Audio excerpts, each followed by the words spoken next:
Hey there, everybody. I hope you can hear my voice. Don't forget to refresh your screen if you can't hear anything. Though if you can't hear me, then you wouldn't know that I just said that. I'm going to wait like 2 minutes to wait for everybody to get on.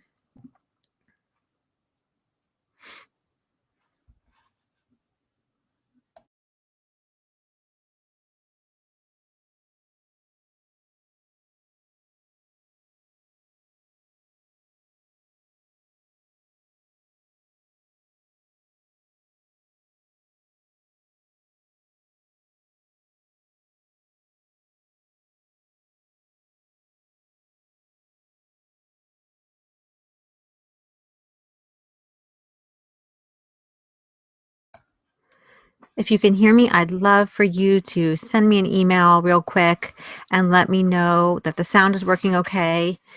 You can email info@themarriagerestorationproject.com, info@themarriagerestorationproject.com. I would just love to know that somebody's out there and somebody can hear me. So thanks for doing that.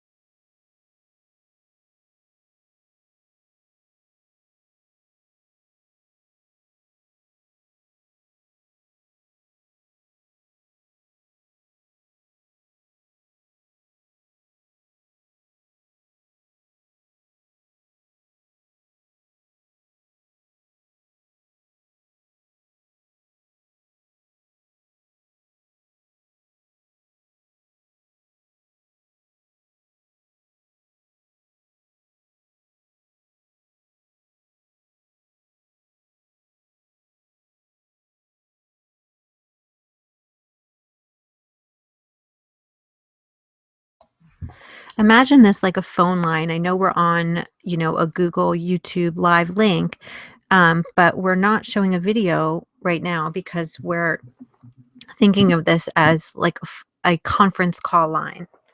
So you're going to have to just bear with our boring logo instead of our faces. But I want to keep this very focused on answering your questions, like a call line. So great. I got an email that says the sound is working fine. So we're just going to wait 2 more minutes.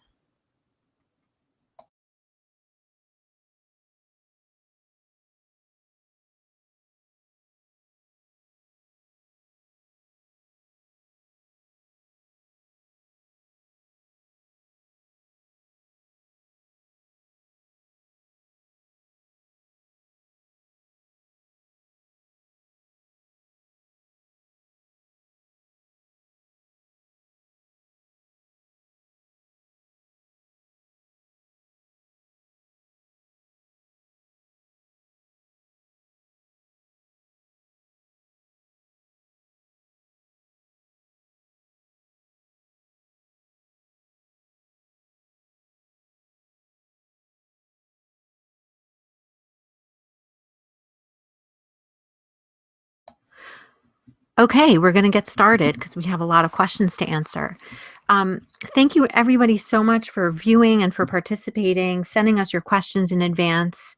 I want to tell you a little bit about how MarriageLine was born, but first I want to just make sure that you all know who we are. My name is Rivka Slatkin, and I'm here with my husband, Rabbi Shlomo Slatkin. And in case you don't know us, Shlomo is a marriage counselor, a licensed clinical professional counselor, and a certified Imago relationship therapist. Imago therapy is the modality of counseling that he uses. It's one of the most effective forms of couples work out there that exist. It was created by a man named Dr. Harville Hendricks.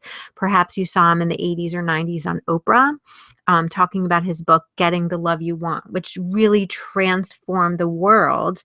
Imago still, is very much thriving today with workshops all over the world. We're actually hosting a Getting the Love You Want workshop coming up soon next month on February 19th and 20th. And it's a worldwide workshop that was created by Harville, and we'll be leading the Baltimore one, the two of us, myself and my husband. But Shlomo is a marriage counselor that has a 90% success rate. And he sometimes gets timid when I say that, but really it's very accurate when we've gone back and looked at his client base and looked at that 90% of the couples end up staying together, regardless of what they've gone through, whether it be infidelity or lying or cheating or just a huge, upset. I'm sorry? Communication problems. Just all the relationship issues that run the gamut that affect so many people out there, even the worst ones. Couples have been able to stay together happily, which is our tagline, because of Shlomo's very sensitive, intuitive, empathic experience and work that he does with couples. So he is amazing, and you all are lucky to have him here, giving you an hour of his time to answer your questions. So MarriageLine came about because so many people email him on a regular basis, and he just, really spends a lot of time answering everybody's questions, because, he realizes how sensitive the issues are. And, it is the most important relationship in the world, your marriage. So I just felt that so many people could learn from the answers that he's giving often. And I wanted to be able to duplicate the answers that he's giving. So it's not just email by email to one person here and one person there. I want it to be so everybody can learn from the answers that he's providing. So MarriageLine is this brand new program that we're beta testing with you all today. So he can share those answers with you, so you can feel like you can learn from other people's situations, and if they pertain to you, which they may not seem like they pertain to you in the beginning, but if you listen to the layers that are beneath the questions that were asked, you may find that, oh wow, this really does pertain to me. So really pay attention to all of the answers and the questions, or really the answers. Take notes. There will be a recording for you to go back and listen to, but really take good notes on the answers that Shlomo is giving, because I think they'll really be very important for you as well. So we are going to get started right now with our first question. Right, and I just want to thank Rivka for doing all of the technical work. Wow. We're very lucky to have you as well. Thank you. Another thing I wanted to say, just a little disclaimer, because I know it's very easy to hear advice and then just think, oh, well, I'm going to apply it to my situation, and this is what I heard him say, and then perhaps you get a result different than you intended. So I think it's just important to, if you have any questions or clarifications, you can feel free to be in contact with us about anything that we said. Now, we're only talking, I would say, in generalities based on these emails that we have. We do not have the full picture of what's going on here, so we can only comment on what we have before our eyes, but we will do our best to just, at least I'm hoping that you'll get some general principles that will help you in your relationship. So regardless of whether this particular answer applies to you, you'll learn something about some fundamentals about relationships that you can apply. I think that's the most powerful thing. And of course, if you need more assistance, you'll be in touch with us, and you can learn about our various programs that we have as well. So the first question we have is, and this was actually a little bit unclear, but I'm going to say what I think it's saying. One or more of the partners often enters the relationship with one eye always on the exit. One person offers everything asked for. The other then says, I feel trapped and I want you to run away. Or maybe they want to run away themselves. Perhaps they really wanted to be refused, so they have an excuse to run for the exit again. So it sounds like this person's, and the question is, what's wrong with this picture? So it sounds like this person is experiencing, I'm guessing, they're feeling that they're doing whatever their partner wants, and their partner seems to be looking to get out of the relationship, and when their needs are met, it seems like they feel trapped and want to escape. So they're surmising, it sounds, that perhaps they're just looking for an excuse, to kind of like setting themselves up for failure. So this is kind of what I'm hearing in this question. Commitment, of course, it's the most important thing in a relationship. We talk about that in our book, the 5-step. That's the first step. Without commitment, you can't do anything. With commitment, you can overcome any challenges. So there's always a potential commitment issues, and people talk about commitment phobias for people that are dating. But so there is that issue where one person might have a hard time to commit to the relationship. It definitely can have an impact. And I think in this situation, it's important to try to explore, if this partner is kind of self-sabotaging, what is it that feels so unsafe about commitment? And not just commitment, because the commitment phobia, I believe it stems from an issue of a fear of connection. And usually if we had a painful experience connecting growing up, it's going to be hard for us to connect with our spouse. So just for example, one time I worked with a couple, and it seemed that they were very, I would say, very reactive, very early wounded type of couple. And you could see that they were just almost like sabotaging themselves. One person really needed closeness, the other person needed distance. And they had this dynamic where it was just it was too painful to connect. We discovered a little bit more about what was going on and what their relationship was around connection, and how he was actually, beaten as a young boy, and how relationship was not safe for him. So it's important to realize, if you see somebody who seems to be, looking, as you said, looking one eye always on the exit, what is it about their story about connection? Try to kind of deepen that and have compassion for them. And as you begin to get more clarity and conscious about what's really going on, then you can make a choice to be able to stay in the relationship and to do things to create more safety in the relationship, so that, because we repeat what we learned growing up. We repeat what we learned that were, I guess, helpful exit strategies to protect ourselves.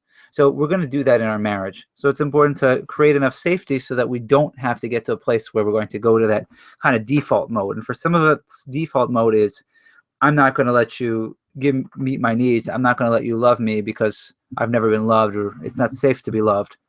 So we kind of set up for that failure and recreate that. So just, again, getting clarity about sort of our past relationship issues, especially the early childhood issues, and how that could be preventing us from being able to stay in the relationship and be committed. The second question we have is, how do I help him, this is my husband I am imagining, open up and talk to me instead of shutting down? He is fine to talk about other things, not what is happening in our marriage. So the first thing I would say is, ask, how do you actually address these issues in the marriage?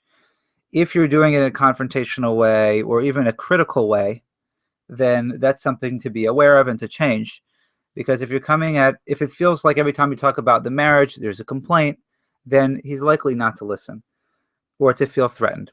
So one way strategy to deal with this is, let's say, before you do share something, a concern about the relationship, to actually share something that you appreciate and say, you know what, I really like this about you, or I like, you're this type of husband. I really appreciate that.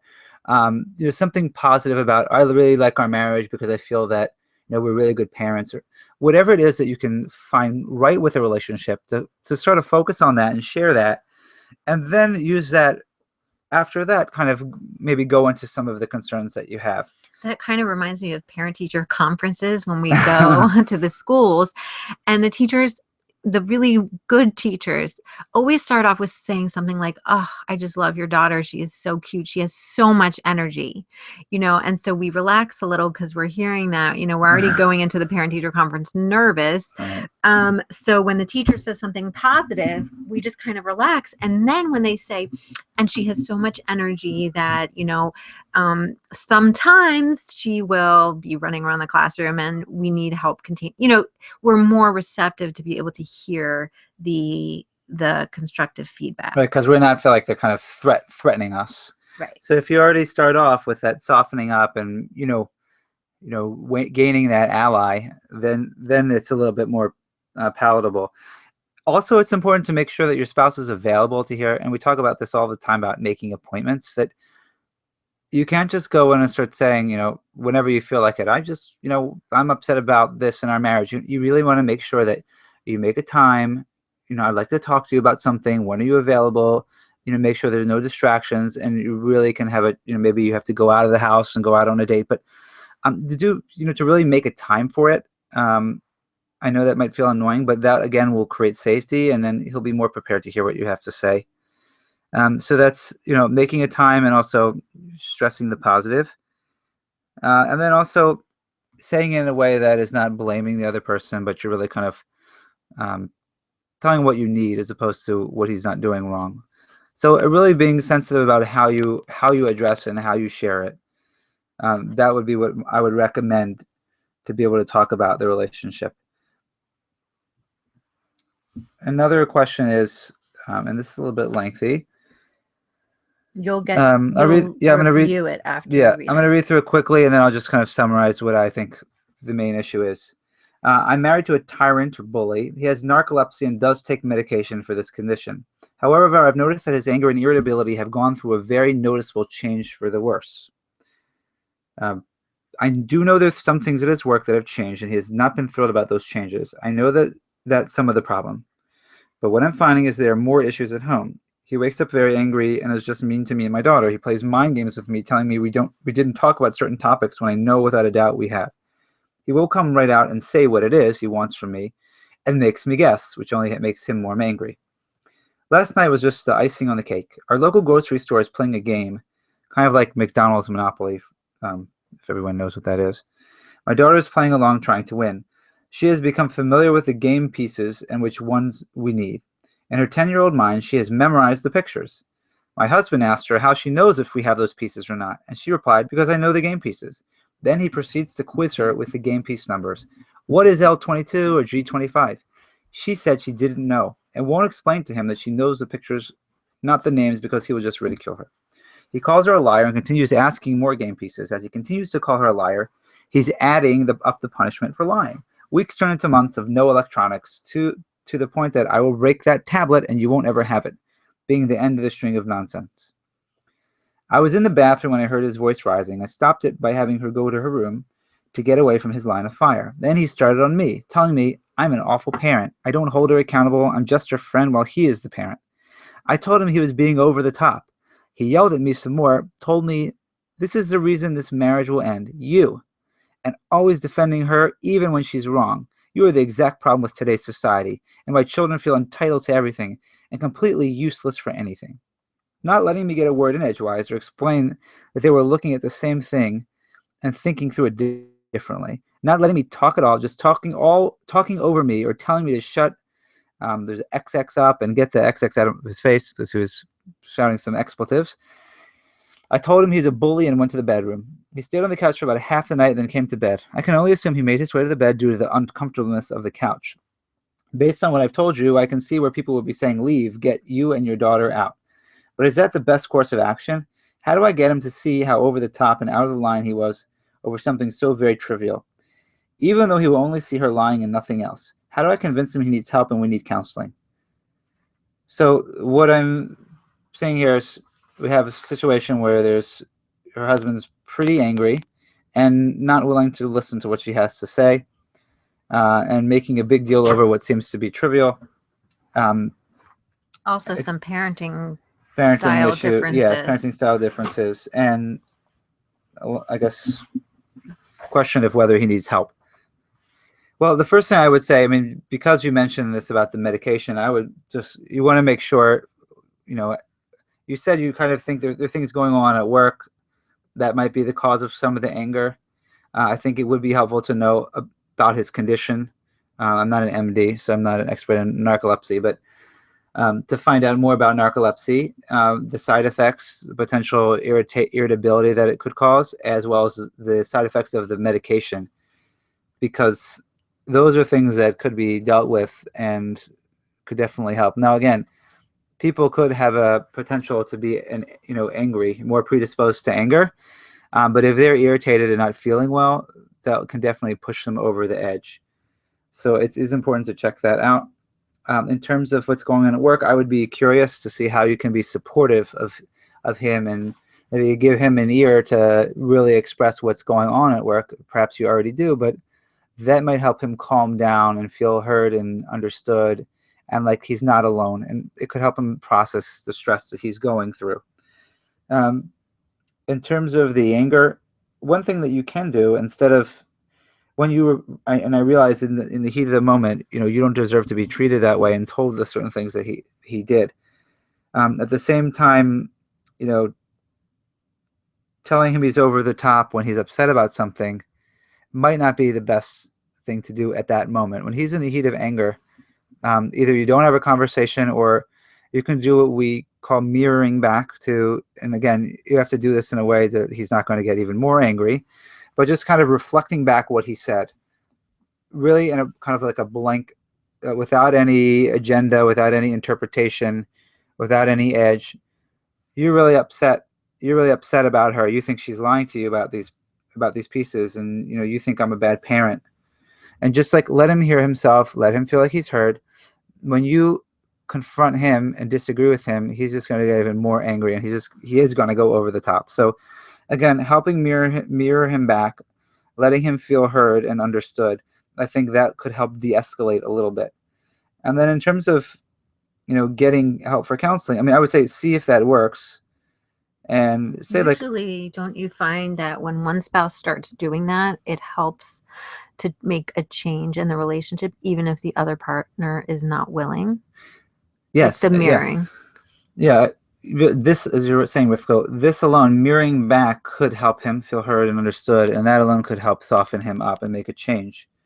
If you feel that things are still in a place where you need to get professional help, one of the things to say is like, I'm really concerned about, I know it's really hard for you now with what's going on at work, or whatever is going on in his life, and say, I really want to be supportive for you and be there for you. And I know you're getting frustrated with me and our daughter as well. So I would like to learn some strategies so we can work better together, so that I can be a better spouse for you. Now, again, I know you think that he's being a rotten spouse himself, but I get these questions all the time. How do I convince my spouse to go to counseling when they don't want to? So it's not a trick, but it's true that both people contribute to the relationship, and no one is easy to deal with. But when you kind of confront the person who you think is the problem and let them know that they're the problem, or even imply that there is a problem, they're going to feel threatened, and they're going to feel like you're just coming to bring me to counseling to fix me. So instead, taking ownership and saying, I'd like to work on the relationship. I want to be a better wife to you. What can we do to work on that? I was saying, by the way, that the mirroring is going to soften him up. Like, he's going to start seeing, oh, our relationship is getting better. Right. He might secretly start thinking that if you employ that practice on a regular basis. And then when she asks, I'd like to be a better wife to you, I'd like to support you, then he may be more inclined to going, because he sees things are. If he's seen that you worked on something to improve it, then he might be more willing. Right. And again, I'm not suggesting you take, if things get, I'm not suggesting you take this criticism, but at the same time, there's a reason why people are reactive. There's something bothering him, and it's important to kind of get down to the bottom of it. It might not be something that you can do on your own as a spouse. You might need professional help, but the more that you can kind of de-escalate, the better. I just wanted to say, one of the things we do in our workshop, the Getting the Love You Want workshop that's taking place next month, is we really look at how we as children were parented. So let's say our father was a much more, military, my way or the highway type of man. When you sit down in the workshop and you do the workbook and you do the work that we, coach you on, there's so many aha moments that people have. And they're like, oh, because my father parented me that way, this is kind of how I have these expectations that my children are going to behave that way. So I don't know what his parenting style was, but I'm just kind of picking up on, perhaps he had that, military style type of father where, you don't talk back. Children, should not be seen and not heard. So, with your parenting style of wanting to explain and wanting to, be more reasonable, he thinks that's lax, because of how he was parented. So really good stuff in that workshop to help people get aware of, their own upbringing and how that impacts their current parenting style.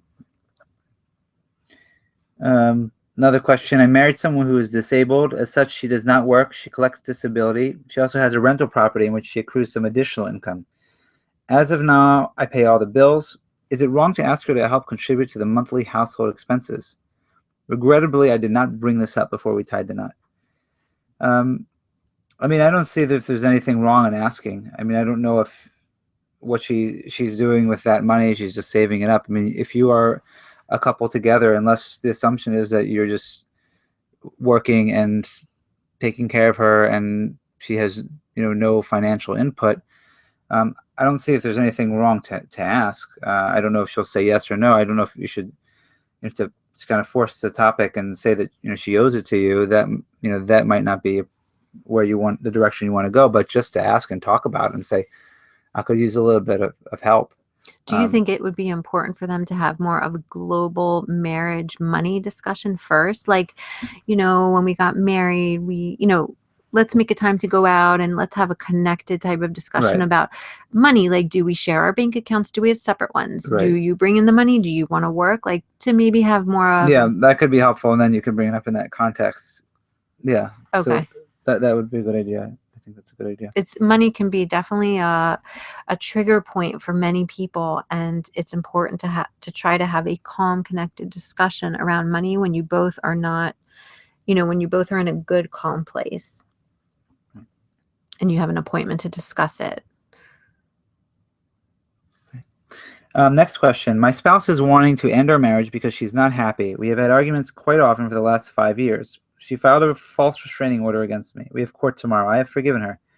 We have talked. She cries because of her choice to end our marriage and how it will affect our 2 young children, and then she gets mad again and wants to end our marriage. I'm standing in the gap and try to keep hope for reconciliation. When I try to talk to her and ask her not to give up, she listens and she gets wishy-washy. Am I helping or hurting my chances of restoration by talking with her? She is refusing counseling help. What do I do? Well, it seems like when you talk to her, she seems to be more maybe interested. I think it's very confusing. I mean, in this situation, because, there is the hope. Nobody wants the relationship to end, especially if you have children. So, I think she might be confused about what she really wants. If you can talk to her in a way that's encouraging, then it sounds like that's helpful. If you're talking in a way that gets her mad again and having a fight, then, it might be better to give some space. But it sounds like, let's say you haven't filed for divorce. She has not filed for divorce, but I think this is one. Do you think this is one of those instances where the husband really needs to read our book? He needs to read our book about sealing exits and detoxing negativity, and also acknowledging and cherishing her, with really proper communication techniques, because it sounds like when he talks, he really sets her off and annoys her. So she's just kind of throwing out the divorce word because she's frustrated and maybe doesn't really know how to communicate that well, her feelings. Do you think so? Yeah, I mean, it could be. It's not so clear if the talking is making it bad or worse, because he says that sometimes when you encourage her not to give up, she listens and gets wishy-washy, which means that she's changing her tune and maybe wants to stay together. Mm-hmm. So yeah, I mean, you can read our book. If you don't already have it, it's on our website. It's free. The marriage, 5 steps to happy and healthy marriage. It's a free PDF download.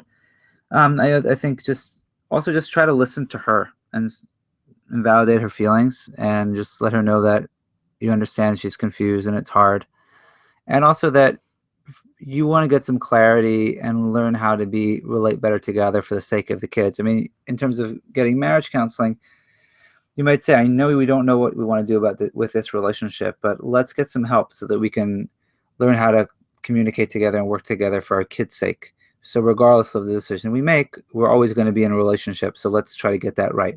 You're saying even if she does decide she wants a divorce, they're always going to have to co-parent. Right. So it would benefit them to talk to somebody. Right, and to get some help. And then it could be that will lead to reconciliation, that you want to stay together, but at least that could be an entree into getting some help. You just have to be careful about getting the right help. And we talk a lot about that on our website. Right, because you want someone who's going to support your relationship. Okay. Hi, I'm married for 5 years to a very frum Hasidic husband. You want to translate? I'll explain what that is in a moment. I would like ideas on how we could do fun things together that won't interfere with won't hinder his Yiddishkeit. I'm a fun type and do all the fun stuff with friends and family. I end up missing out on a lot of bonding time. So just for those of you who might not understand what this means, so her husband is very religious, and there's certain things that he doesn't feel comfortable doing based on this religious sensitivities. But that seems to hinder the fun that she likes to have, and she's the fun one and likes to do fun things, and she feels like it does affect her relationship and bonding time together. So, I mean, the first thing is, try to brainstorm and maybe even have him share some fun things that the two of you could do that he would feel comfortable with. Number one, and number two, this is the question is how much of this is, again, and if that's still an issue, how much of this is religion, how much of this is his own kind of issue of having fun? Because there are certain things that we learn growing up as a child, and even part of society, like, certain things are not appropriate to do. And of course, like if there's certain religious strictures that are not allowed, not suggesting that anyone transgress those. But in the areas where people kind of just want to maybe extrapolate and say, I don't know, I'm thinking of something that would be, let's say you want to go play tennis in some private place where no one's going to see you. So like, there's no issue with that. If he still doesn't want to do that, what is he willing to do? If he's not willing to do it, it could be that he's, has an issue with having fun. And a lot of people have an issue with having fun, I think, in our society. But it's important to understand that, because what happens in a relationship is that usually we will marry someone, the parts of ourselves that we kind of learn to shut off are the very parts that our spouse is going to have, and they're going to have it over time. So perhaps he learned growing up, it's not okay to have fun. You have to be serious. You can't move your body, whatever the issue is. That part of him is cut off. And then he marries you, who you are so fun that it's driving him crazy because he doesn't want it. But ultimately, for him to become a more balanced person, he needs to be able to take those parts of you. Now, I'm sure there are parts of him that he has that perhaps you have a hard time with and disowned. So again, it's working together so you can create a balance. So if trying to find fun things that you can do together without compromising his values, but also helping him loosen up and understand even within that it's okay to have fun, and that could be a potential area for him of growth in his relationship with you. Do you just want to say anything about that? No, I think, yeah, the issue of fun is kind of a loaded issue. We explored that in the last workshop we did, but yeah. Yeah, I mean, I know, like It's definitely a deeper, this often can a go deeper really issue. deep. It can seem to be a religious issue, and there's certain things that are, he's not going to go to the beach with you. Obviously, not be appropriate for someone of his religiosity. But there are plenty of other areas of fun, and if he's not doing that, there's probably something deeper. It's not just the religious. So I just care to kind of explore if there's anything more than that, without prying too much and making him feel uncomfortable, but just kind of be open to the possibility that there's something more to this issue, and finding types of fun that would be appropriate. Because it is important to have bonding time, and it is important for couples to have fun. We recommend the couples have, a high energy fun activity once a week. That could be having a pillow fight, laughing together, dancing together, in the privacy of your own home. Doesn't have to be public. But some of us are fun impaired. A lot of us, I think. I have a few questions about the issues I'm having in my marriage. Recently, my wife moved out of the house. She now has her own apartment. However, she doesn't want me to know where she's currently living. We still have a joint bank account, and she has not completely moved all of her things out. She said she just needs space to talk. To think. To think. We've been having trust issues over the last 6 to 8 months, me trusting her, but she has been lying where and who she has been with. She has a coworker. I don't know, he says he was coworker. I guess maybe she's spending time with a coworker. She said she was just helping him with his math. And nothing happened. But I don't believe her, and it creates a lot of arguments. It's just a typo here. My first question is, will she come back? Should I expect the worst to happen? Meaning, will she end this relationship? Meaning your relationship, not the math student. She says she still loves me, and we still talk every day, and she comes to see me every day also. We even go to dinner, hold hands, and kiss. Nothing more. She's the type of person that opens up about what's in her heart. I've tried and tried. What can I do about it? When we're together, she tries not to look into my eyes. I love my wife, and I don't want to lose her. Any advice you can help would be appreciated. So I don't know if you should expect the worst to happen. If she really is lying and she is spending time with this other person and she's doing more than math, then it could be that she is having an affair and she's not just needing her space to think. On the other hand, the fact that she does tell you that she loves you, I think you could probably tell if you feel that's sincere or not. The fact that you talk every day and go to dinner and hold hands and kiss, I mean, I think that's encouraging. I'm just wondering, you mentioned that she doesn't look into your eyes. The first thing I think of that is that she's, ashamed about something. But it's hard to really know. I mean, I don't have enough information here. Do you think the 180 challenge? Yeah, I mean, the 180 is something Michelle Weiner Davis talks about. The 180, it's basically instead of pursuing her, you kind of give her space and just back off, almost play hard to get. And a lot of times that actually helps the spouse come back. Now, if she's in a full-blown affair, it's going to be hard to get her because she's really chemically attached to this other person. But if she's just kind of like confused or feels like she needs her space, then the 180 could definitely be helpful. I mean, even with an affair. But look up the 180 challenge by Michelle Weiner Davis. You have posted about it. We can, if you email us, we can send it to you. Or if anybody's interested in that, we can send it to you. It's basically kind of playing hard to get because sometimes women need to feel like, how do you explain it? Men also. I found this with, I've advised this to a few people who've kind of contacted me where their spouse seems to just almost like they don't want you to be needy. And the more that you're needy, like let's say they left you or they're cheating on you, the more that you're needy and the more you pursue them, the more they're going to run away. So if you're going to just show them that, like, okay, like I can live without you, like I don't need you. Not to say that in a nasty way, but just kind of just like, okay, if you want your space, fine. Like I'm not going to pursue you. Then they start, it's almost, it's like hard to get. Like, oh, well, it's like they like that pursuit and they like that strength almost that's attractive. I find for men and for women. And it's worked. It's worked to bring the other spouse back. So almost the nagging that kind of pushes them away. So again, that's what I would say. Checklist of do's and don'ts. This is a new question that you have for each spouse to follow on a regular basis. The person saying no, is there? No, I know.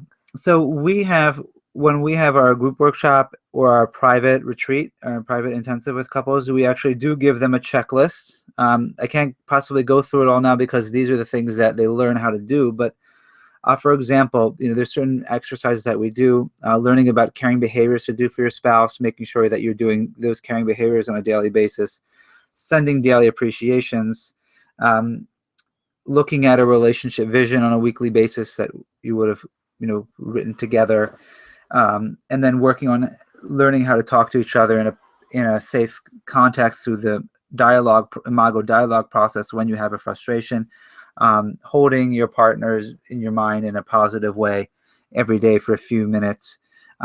These are all things that we recommend, that we do definitely have to do's and don'ts that we recommend. If this is a topic that people would like to hear more about in the future, we can definitely provide it. We could have more of an extensive, but a lot of this is based on activities they've already previously learned. Oh, so there is a checklist of do's and don'ts. That's what the person was asking. But don'ts, I would say, don't shame your spouse, don't blame your spouse, don't criticize your spouse, kind of eliminate all negativity. We talk a lot about that in our book in chapter 3 about detox your marriage.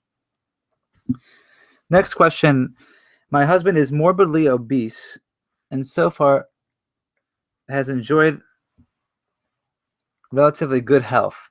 But we are starting to get older and I want him to be around to raise our kids who are all very young. He's had some success last year losing weight with a very doable program, but life and work got in the way in a huge way and everything was put on hold. After he had gained back another 30 pounds and now he's resisting to getting back in the saddle. I've offered to help and make that call to get him back in the program that was helping so much, but he's resisting. I'm not sure why. How can I encourage him to do what he needs to do without damaging his self-worth? It seems like I'm nagging. If I don't talk about it, he doesn't ever bring it up. If I do, I seem to talk too much because it's on my mind, and then it sounds like nagging. Sometimes I try to plan family activities so it'll be a little physically difficult, so he'll be more motivated. This works a little bit because he misses how active he used to be. I worry that in 10 years, we'll still be talking about him needing to lose weight. But how many 50-year-old, 500-pound people are there? Very few from my understanding. I really can't imagine raising our children without him. Yeah, so this is not just an issue of, thinking your spouse is just a little bit fat. Um, this is a serious health issue. Um, so I understand why why you would be concerned. I guess I'm concerned. I mean, you didn't explain his resistance and what he does when you do bring it up. You said that you feel like you're nagging. I don't know if he experiences that, but I guess he's not taking action, so you don't feel like it's effective. One of the things that I would suggest is, instead of focusing on what you want him to do, talk about your feelings and your fear. Talk about how much you love him, how important it is that you want him to be around with as a father. And, from that vantage point and, kind of saying like, I really want to be able to help you. I don't want to nag. Just be clear about it. I don't want to nag you. I don't want to push you. I really want to help you. How can I best help you do this? How can we do this together? How can I be your partner in this? As opposed to saying, you have to go call the program again. You need to lose weight. Because I love you, because I'm worried about your health, because I want you to be here. Talk about your fears, right? And your hopes. Right. So it's your issue, it's your issue, not his issue. It's your feelings. And then through that, he could be a little bit less resistant because I'm sure he loves you and wants to do what you want to do. It's just if he feels like you're criticizing him and telling him what to do, then maybe he's sensitive. No, again, I don't know all the details and what you've tried, but that would be the first thing that I would suggest. And also, ask him, maybe he's willing to open up and share with you why he's resistant. I mean, sometimes it's hard for people. It's shameful. Some people are just not motivated. But definitely find out and see if there are any health issues besides a weight loss program that might be causing him to be so obese. What do you do when someone has made up their mind to end the marriage, meaning they filed for divorce and you are still hoping? So, it's always good to be hopeful. At some point, there's really not so much that you can do. Again, we mentioned the 180. You could try to do that. The risk of doing the 180, I always tell couples that, you have to decide if you're comfortable with that, because sometimes they might just think, okay, like I'm just going to go forward anyway, but maybe I need to pressure them and kind of pull them back in. But I don't see what you have to lose with it. If they're going to leave anyway, you might as well try it. You may want to suggest to them, and we alluded to this earlier, that even though you want to get divorced, especially if you have children, even if you're divorced, even you're not married anymore, you always be in a relationship. So for the sake of the kids, could we please just and even if you don't have kids, for the sake of our closure, so that we can come to peace, just so like, I have a really hard time with this. You want to leave me. I don't want to. I'm having a hard time. I don't want to walk away from this relationship angry and bitter and resentful. I'd like to be able to move forward in a healthy way. Another thing that you can share with is that we all bring baggage to the relationship, and even when we leave the relationship and find someone else, we're going to still have some of the same issues. So it's important for us to get some clarity moving forward so we can be better equipped, so that you can find a better partner in the future. I mean, that's another angle. So just coming to this closure and having this opportunity to get help, and we do this with our 2-day private intensive. It's an intervention for couples. A lot of times it's couples, they need to just get some closure so they can walk away and say, if it is that they want to get divorced, they can walk away with that decision and feel, I would say, a little bit better and resolved about it, instead of feeling like, maybe if we would have done something. But couples can get the clarity about the relationship, know what's going on, and get to the place where saying that, I really just don't want to do this anymore. So I would suggest doing that, just try to get some closure. What do I do, and how do I handle the fact that my husband does not feel he nor his actions have contributed to the challenges, nor does he wish to discuss them? So basically, the husband doesn't want to take responsibility, doesn't think he has anything to do with the challenges in the relationship, and doesn't want to talk about it.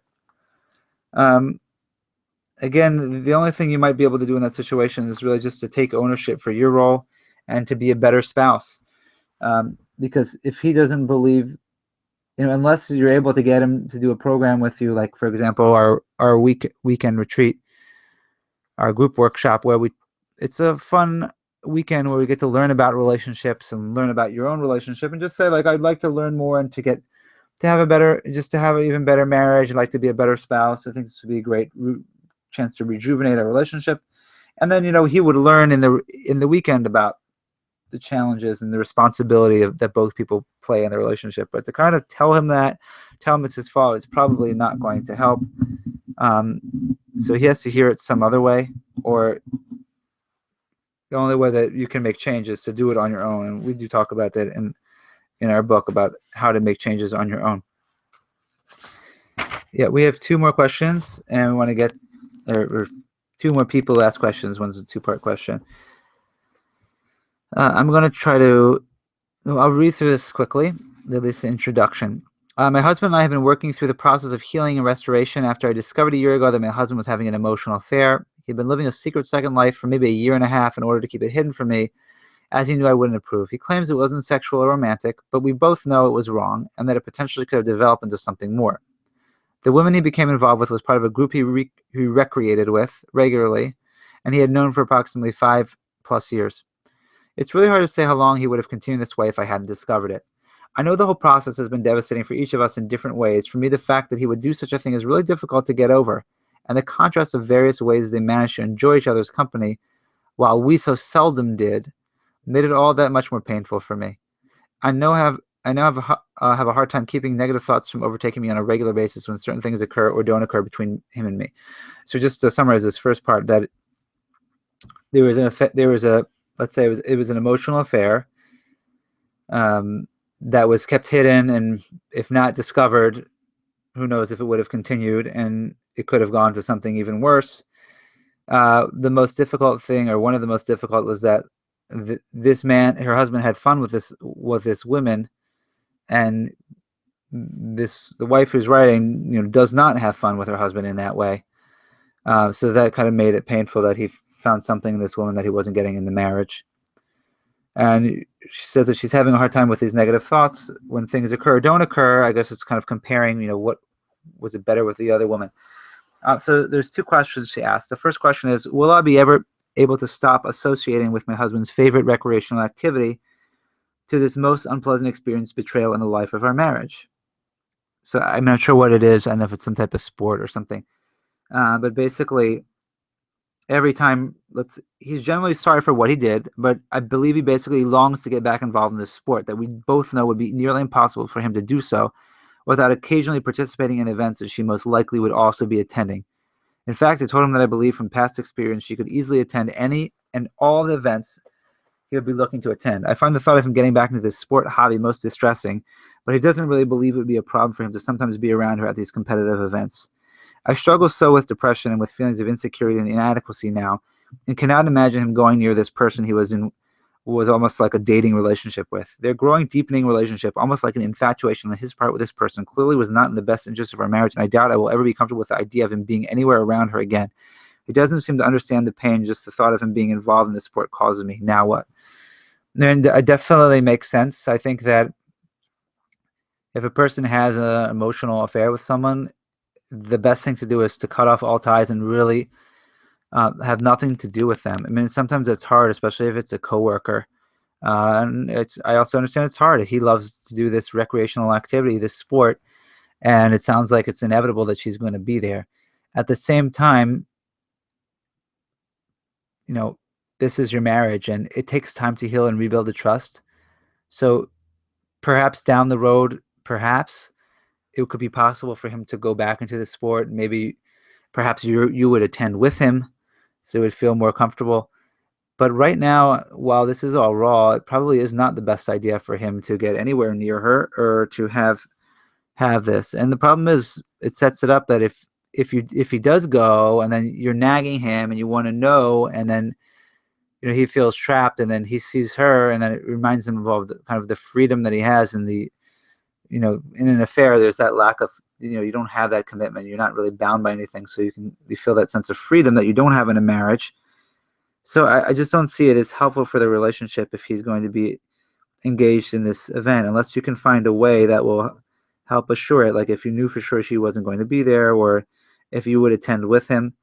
But right now, I can see why you have this association of betrayal with the sport, and it would be best in the interim, I think, that if possible, that he should take a little breather. I'm wondering also if Mm, she ever fully shared with him all of her worries and insecurities, like through a very safe, dialogue, perhaps even with a third party. So they could really do the amends process. I know when you work with a couple that had an affair, you do the amends process, right? And there's a right. real process that's involved you know, in going over what happened and how it happened and forgiveness and all that. It's a real process. So if he really didn't get that from you, he may not have as much compassion for your pain. So I'm just curious if you've ever done the amends process, type of thing with Yeah. him. And if not, that is definitely something to contact Shlomo about privately. Yeah. I mean, that could definitely be helpful. And I always feel that the person who had the affair, even though, you know, may have been issues in the relationship that led up to the breakdown, the fact is that they chose to do what they did. And I would say that kind of the onus is on them to make the amends and to really rebuild the trust and prove themselves. And it might sound unfair, but what they did was unfair as well. So we're not trying to take sides or beat up one person, but I do find that when people are the betrayer, needs to kind of make an extra effort to regain that trust, even if it means sacrificing things that they enjoy doing, because really, what's more important, the relationship or you know the other person or the activity? And the best thing to do is to, at least in the interim, when you're rebuilding the trust, to cut off those things. But um, another thing is, how can a husband and wife sit down? This is the same wife writing. How can a husband and wife sit down and look at a calendar together and make decisions about how time should be spent when the husband has always been and still is absolutely and diametrically opposed to the thought of looking at a calendar together? In the life of our marriage, I've always desired to sit down and discuss with my husband our calendar and sketch out plans together as how we would like to see it filled. The thought of laying out some things ahead of time on a calendar has always seemed to me like something we should logically try to do together periodically to see that we get where we aim to be going, like paying attention to a roadmap. To my dismay, he so resists the idea and has almost never shown any desire or interest in looking at laying anything out on the calendar together. This has always made me feel like we were being driven by the winds whenever they take us. Having been through what we have just gone through in the past year, I thought things in this area might improve and he would show interest in planning some of our calendar together, especially since we've committed to cutting out most of what we were doing individually, determined to do more together. I was wrong. Things have improved as we are making a point of doing almost everything that we can together now, but the idea of looking at a calendar still makes him get angry, and he totally resists the notion. He seems to think my goal is to try to box him in or fill up things and keep us always on the go, when I'm only asking for us to set a few goals and lay aside some specific times along the way to accomplish those goals, rather than letting time just slip away as it so often does, and others somehow dictate what we do and when we do it. It honestly has always made me feel that he prefers the open-ended calendar because he wants it to fill it with himself, with things he likes doing, with the people other than me that he enjoys doing it with, but would rather not put that in writing. I'm just guessing. I think there's something deeper here. There is often one spouse who's the more, I would say, grounded and organized, and you have the other who's the more impulsive type. But the fact that he's really so resistant to this and feels like you're boxing him in, and I can see, even with your first question, trying to restrict his sports, uh, that's another theme here. I think there's something deeper here that needs to be explored, and possibly it would probably be most beneficial with a third party, but I would to also explore. encourage her Yeah. to, if she, we, after you sign up to read our free book, you get a story about a turtle and a hailstorm. Mhm. And I feel like what you're describing is very much turtle and hailstorm Yeah. behavior. And we don't have so much time to describe it right now. But if you could sign up for the free book, you will get that story. And it sounds like to me, you're a turtle and he's a hailstorm.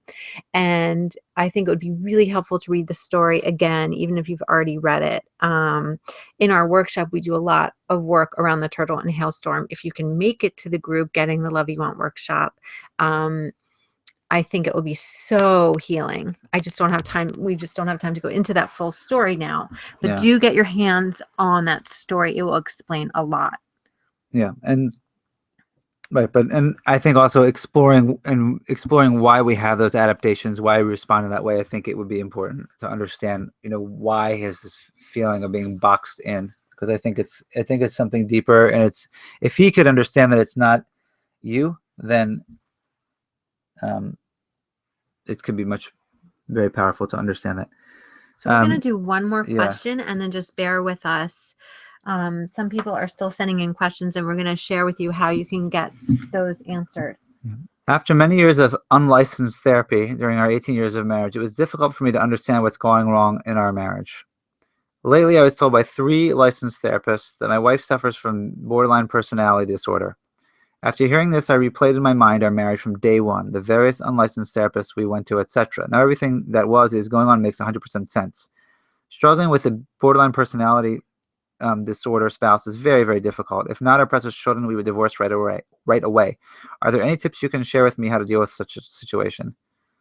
So just a few things.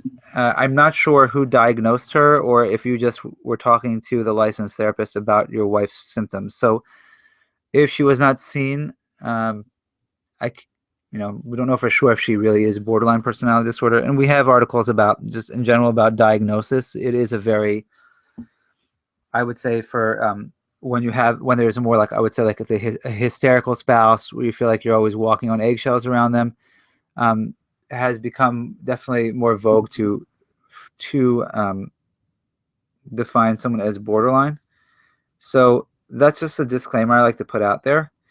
But regardless, if you have those symptoms where it's just like everything's a crisis, you're walking on eggshells, everything's a drama, whether or not it's officially borderline, that is extremely difficult to deal with. It's a very explosive reality. Again, I think that, and whether it is a clinical, whether she really does have this disorder or not, we know that with any of these disorders, the more stress you have, the more the symptoms will manifest themselves. So when working with couples where one has borderline, or whether it's perhaps borderline type behaviors, I find that the Imago dialogue process and the creation of safety in the relationship by slowing things down, it helps get our brain into a place where we're feeling safe and connected, as opposed to in stress mode. And when we do that, I would say these extreme symptoms, a lot of them can be toned down.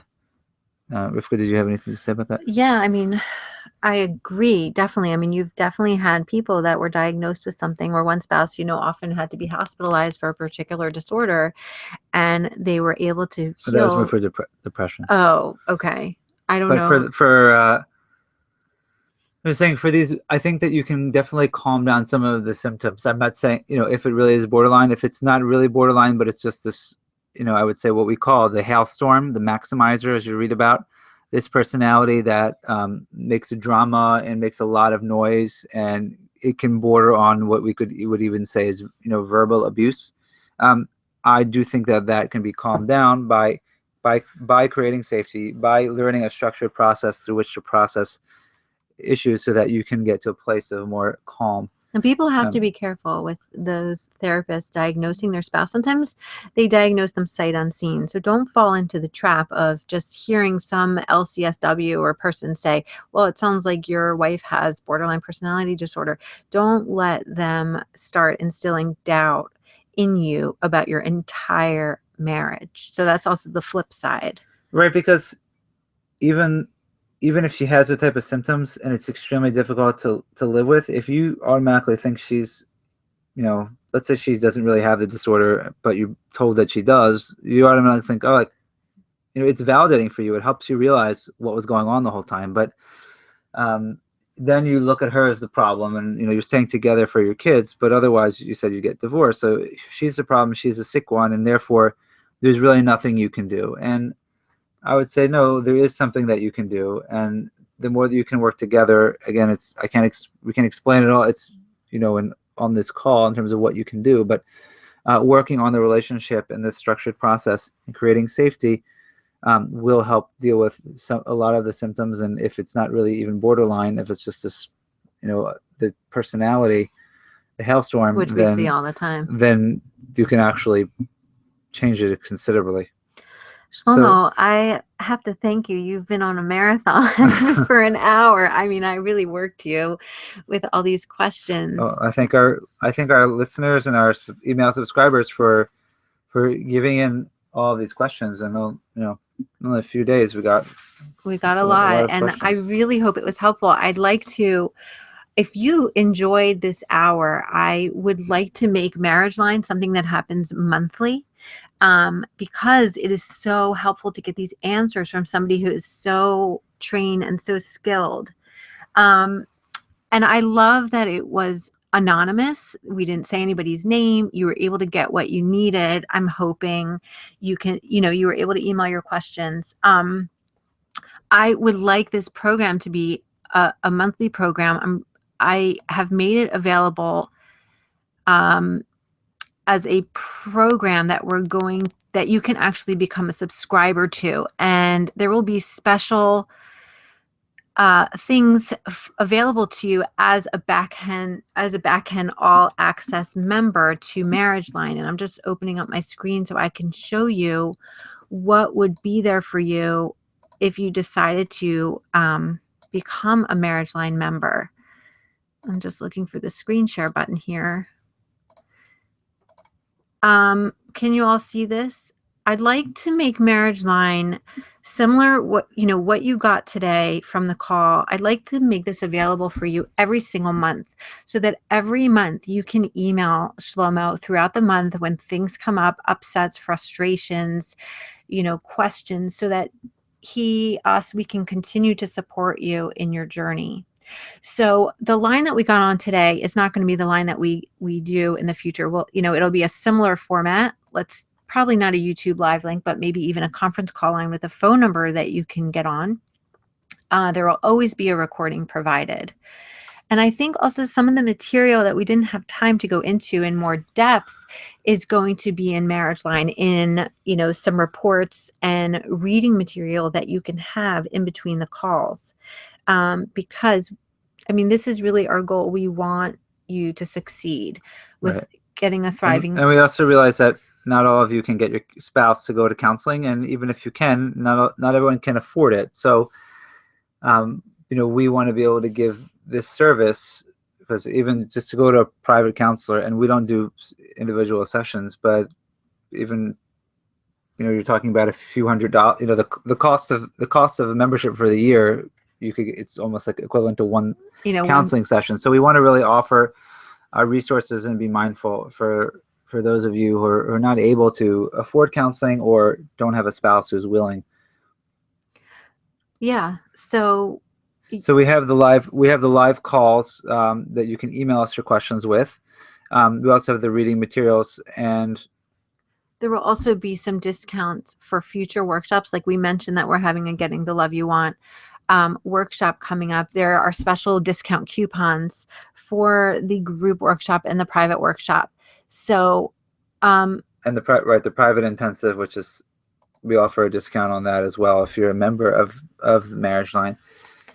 So we're gonna make this really affordable. I have it set where you can pay monthly or yearly. Right. So you can choose an annual membership or and there's a discount. Membership. It's $20 a month, which would equal $240 a year. If you want to pay for the year right now, sign up for the entire year, it would only be $200. So you would save $40.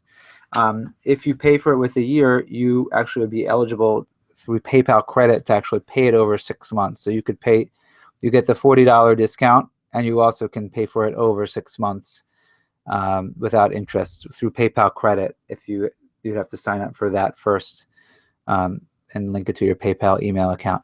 So I think also, sorry, if we get a lot more questions than we did today on a monthly basis, we're going to add another call per month. So it would be 2 calls per month. So we're going to kind of gauge the amount of questions that we are getting.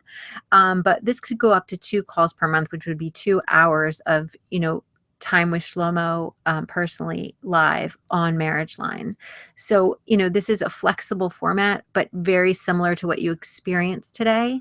We'll constantly be adding new material to the all access back end of MarriageLine. So new reports, new books, new recordings, things we want you to read about, the 180, the turtle and hailstorm, everything that we mentioned today, we will be putting in all access backend.